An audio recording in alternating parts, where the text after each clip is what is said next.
கோவையில் நடைபெற்ற ஸ்ரீ நாராயணகுரு தமிழக பேரவையின் செயற்குழு மற்றும் பொதுக்குழு கூட்டத்தில் அரசின் கவனத்தை ஈர்க்கும் விதமாக பல்வேறு தீர்மானங்கள் நிறைவேற்றப்பட்டது. ஸ்ரீ நாராயணகுரு தமிழக பேரவையின் செயற்குழு மற்றும் பொதுக்குழு கூட்டம் கோவை கேரளா கிளப்பில் நடைபெற்றது. இதில் கௌரவ ஆலோசகர்கள் சாந்தப்பன், அஜித்குமார், தலைவர் செந்தாமரை, நிறுவனர் Carol Viswanathan, chairman doctor Ravindran, பொதுச் செயலாளர் சுதீஷ், பொருளாளர் பைங்கிலி சாஜில், இளைஞரணி செயலாளர்கள் அபிலாஷ், ராஜேஷ், சுசி, மகளிர் அணி சரிதா, விஜயலட்சுமி பிரதீப் மற்றும் கோவை, பொள்ளாச்சி, மேட்டுப்பாளையம், திருப்பூர், நீலகிரி, கன்னியாகுமரி, சேலம், சென்னை உள்பட பல்வேறு மாவட்டங்களைச் சேர்ந்த நிர்வாகிகள் பங்கேற்றனர். இந்த பொதுக்குழு கூட்டத்தில் பல்வேறு தீர்மானங்கள் நிறைவேற்றப்பட்டது. இதில் நாராயணகுரு ஜெயந்திக்கு தமிழக அரசு விடுமுறை அளிக்க வேண்டும், தமிழகத்தில் நாராயணகுருவிற்கு மணிமண்டபம் அமைப்பதோடு அவரது வாழ்க்கை வரலாறு குறித்து டாக்டர் பட்டத்தில் இடம்பெற வேண்டும், கன்னியாகுமரி மாவட்டத்தில் உள்ள மருத்துவமனையை புண்ணிய தலமாக அறிவிக்க வேண்டும், 5வது மாநில மாநாடு திருப்பூர் மாவட்டத்தில் வரும் ஆகஸ்ட் மாதம் 9 மற்றும் 10 தேதிகளில் நடைபெறுகிறது உள்ளிட்ட தீர்மானங்கள் நிறைவேற்றப்பட்டது.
வணக்கங்க. நம்ம ஈழுவாத்தியா தமிழக பேரமைப்பினுடைய செயற்குழு அண்ட் பொதுக்குழு கூட்டம் இன்று சிறப்பாக இங்கே நடைபெற்றது. இந்த அமைப்பினுடைய நோக்கமே எங்களுடைய சமுதாய மக்களுக்கு நல்பணிகள் செய்யும் நோக்கத்துடன் ஆரம்பிக்கப்பட்ட இந்த இயக்கம் தமிழக அரசில் பல நல்ல காரியங்கள் கவர்மெண்டிடம் எடுத்து சொல்லி சமுதாயத்துக்காக கம்யூனிட்டி சர்டிஃபிகேட், அதே மாதிரி எங்களுடைய நாராயண குருவுடைய பிறந்த நாளுக்கு குரு ஜெயந்திக்கு லீவு, நாராயண குருவுக்கு தமிழகத்திலே மணிமண்டபம், அதேமாரி நாராயண குருவனுடைய வாழ்க்கை வரலாறு தமிழக யூனிவர்சிட்டியிலே பாடமாக பிஹெச்டி டாக்டரேட் பண்ணுறவங்களுக்கு பாடமாக கொண்டு வர வேண்டும் என்கின்ற கோரிக்கை, இதெல்லாம் இன்னைக்கு எங்களுடைய பொதுக்குழு செயற்குழுவில் நிறைவேற்றியிருக்கிறோம்.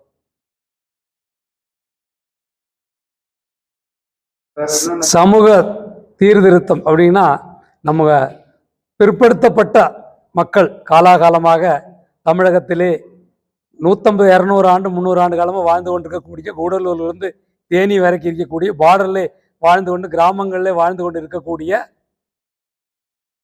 நம்மளுடைய சமுதாயத்தை சேர்ந்தவங்களுக்கு மறுக்கப்பட்ட சில தமிழ்நாட்டிலேயே வாழ்ந்து தமிழ்நாட்டில் எந்த விதமான அங்கீகாரமும் இல்லாமல் வாழ்ந்து கொண்டு ஒரு சர்டிஃபிகேட்டும் கூட கிடைக்காம வாழ்ந்து கொண்டிருந்தார்கள். அவங்களுக்கு இப்போ தான் இவ்வளவு நாள் போராட்டத்துக்கு அப்புறம் 40-45 ஆண்டுகள் போராட்டத்துக்கு அப்புறம் 2020 தான் எங்களுக்கு அந்த பிசி சர்டிஃபிகேட்டு போன கவர்மெண்ட்டிடம் கிடச்சிருக்குங்க. அதில் இன்னும் எங்களுக்கு இந்த ஓபிசிங்கிற ஒரு இது இன்னும் கெசட்டில் வரல. இந்த ஓபிசி வந்தால் மட்டும்தான் நம்மளுடைய தமிழகத்தில் இருக்கக்கூடிய குழந்தைகள் சென்ட்ரல் கவர்மெண்ட்டினுடைய வேலைகளுக்கோ படிப்புக்கோ போய் சேர முடியும். அது இதுவரைக்குமே அது கிடைக்கவில்லை. அது தமிழக கவர்மெண்ட்டு இங்கேருந்து பரிந்துரை பண்ணி எங்களுக்கு டெல்லிக்கு அனுப்ப வேண்டும். அதனால் பெருந்தன்மையோடு நாங்கள் தமிழக கவர்மெண்ட்டோட கேட்டுக்கொள்வது, எங்களுக்கு எப்படியாவது இந்த ஓபிசி சர்டிஃபிகேட்டை சென்ட்ரல் கவர்மெண்ட்டில் பெற்றுக் கொடுக்கும்படி கேட்டுக்கொள்கிறோம். ஏன்னா ரொம்ப பிற்படுத்தப்பட்ட சமுதாயத்தைச் சேர்ந்த மக்கள், அதுவும் கூலி வேலைகள் செஞ்சு லேபராக வாழ்ந்து கொண்டு இன்னைக்கு கூடலூர் தேனி வரைக்கக்கூடிய தமிழகத்தில் இருக்கக்கூடிய பார்டரில் இருக்கக்கூடிய கிராமங்களில் வாழ்ந்து கொண்டிருக்கிறார்கள். அவங்களுடைய அடிப்படைக்காகத்தான் இந்த அமைப்பை உருவாக்கப்பட்டது. இன்னைக்கு வரைக்கும் அந்த காலனிகளில் வந்து யாருமே கிராமங்களில் வந்து ஒரு டிகிரி படிக்க முடியல, ஒரு கவர்மெண்ட் வேலைக்கு போக முடியல. காரணம் வந்து ஏன்னா இந்த கம்யூனிட்டி சர்டிஃபிகேட் இல்லாத ஒரே காரணம், ஒடுக்கப்பட்ட மக்களாக இங்கே தமிழகத்திலே வாழ்ந்து கொண்டிருக்கிறார்கள். அவங்களுடைய சமூக சீர்திருத்தத்துக்காகத்தான் நாங்கள் இந்த அமைப்பை உருவாக்கணும். இந்த அமைப்பை உருவாக்கி பெற்றது 2020 கம்யூனிட்டி சர்டிஃபிகேட்.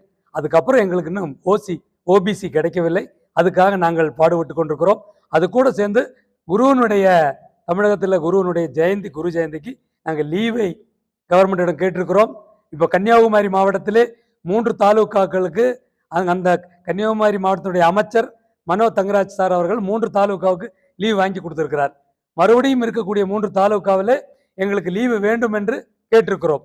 கண்டிப்பாக வாங்கி கொடுக்குறோன்னு சொல்லியிருக்கார்கள். அதுக்கப்புறம் நாங்கள் பெரும்பான்மையாக வாழ்ந்து கொண்டு இருக்கக்கூடிய கோவை மாவட்டம், நீலகிரி மாவட்டம், திருப்பூர் மாவட்டம், சென்னை உள்பட அனைத்து மாவட்டங்களுக்கும் நாராயணகுருவுடைய பிறந்த நாளுக்கு, நாராயண குரு ஜெயந்திக்கு நாங்கள் லீவை தமிழக கவர்மெண்டோட கேட்டிருக்கிறோம். அவங்களும் பரிசீலிக்கிறதாக சொல்லியிருக்காங்க. எங்களுக்கு அதை தயவு செஞ்சு எங்களுடைய நாராயண குருவுடைய லீவை வழங்குமாறு தாழ்மையுடன் கேட்டுக்கொள்கிறோம். அது மட்டும் அல்லாமல் தமிழகத்தில் எங்களுக்கு வந்து நாராயணகுருவுக்கு மணிமண்டபம் வேண்டும் என்றும் கவர்மெண்டில் நாங்கள் கேட்டிருக்கிறோம். நாராயணகுருவுடைய பிஹெச்டி கோர்ஸ் எங்களுக்கு தமிழ்நாடு கவர்மெண்ட் யூனிவர்சிட்டியிலே பிஹெச்டி படிப்பவருக்காக அதனுடைய வாழ்க்கை வரலாறு சரித்திரம் இதை வந்து அந்த காலேஜில் கொண்டு வர வேண்டும் கேட்டிருக்கிறோம். அதையும் செஞ்சு கொடுப்பதாக சொல்லியிருக்கார்கள். அதே மாதிரி எங்களுடைய நாராயண குரு அவர்கள் வந்து கன்னியாகுமரி மாவட்டத்திலே மருத்துவமலை என்கிற மருத்துவமனையில் தான் முதல் தபஸ் இருந்த இடம், தியானம் செய்த இடம் ஃபர்ஸ்ட்ல. அந்த இடம் வந்து இன்னைக்கு வந்து நாங்கள் வந்து அது கோயிலாக கும்பிட்டு இருக்கிறோம். அதை வந்து ஒரு புண்ணிய ஸ்தலமாக, பக்தர்கள் வந்து போகும் இடமாக தமிழக கவர்மெண்ட் அதை அறிவிக்க வேண்டும் என்று தாழ்மையுடன் கேட்டுக்கொள்கின்றோம். எங்களுடைய முக்கியமான கோரிக்கை, இன்னைக்கு தமிழகத்திலிருந்து பார்த்தீங்கன்னா நீலகிரி மாவட்டம், கூடலூர், பந்தலூர், மசனகுடி, ஊட்டி, குந்தா, குன்னூர், கோத்தகிரி தாலுக்கிலிருந்தும், அதே மாதிரி கோவை மாவட்டத்திலிருந்து மேட்டுப்பாளையம், கோயம்புத்தூர், மதுக்கரை, கிணத்துக்கடவு, பொள்ளாச்சி, ஆனமலை, வால்பாறை தாலுக்கிலிருந்தும், அதே மாதிரி திருப்பூர் மாவட்டத்திலிருந்து திருப்பூர் மாவட்டம், திருப்பூர் மாவட்டத்தினுடைய உடுமலை தாலுக்கு திருப்பூரை மாவட்டம், அதே மாதிரி பழனி, திண்டுக்கல் மாவட்டத்திலிருந்து திண்டுக்கல், பழனி, கொடைக்கானல், அதே மாதிரி மதுரை, கன்னியாகுமரி மாவட்டம், திருச்சி, திருச்செங்கோடு, நாமக்கல், சேலம், நெய்வேலி, ஒசூர், சென்னை, அனைத்து தாலுக்காக்கள்லேருந்து மாவட்டங்கள்லேருந்து இங்கே அனைத்து நிர்வாகிகளும் பொதுக்குழு செயற்குழு கலந்து வந்து இப்போ தான் எங்களுடைய மீட்டிங் முடிச்சு எல்லாம் கிளம்புனாங்க. நீங்கள் கொஞ்சம் லேட்டாக வந்துட்டீங்க, எல்லாரும் கிளம்பிட்டாங்க. Okay thank.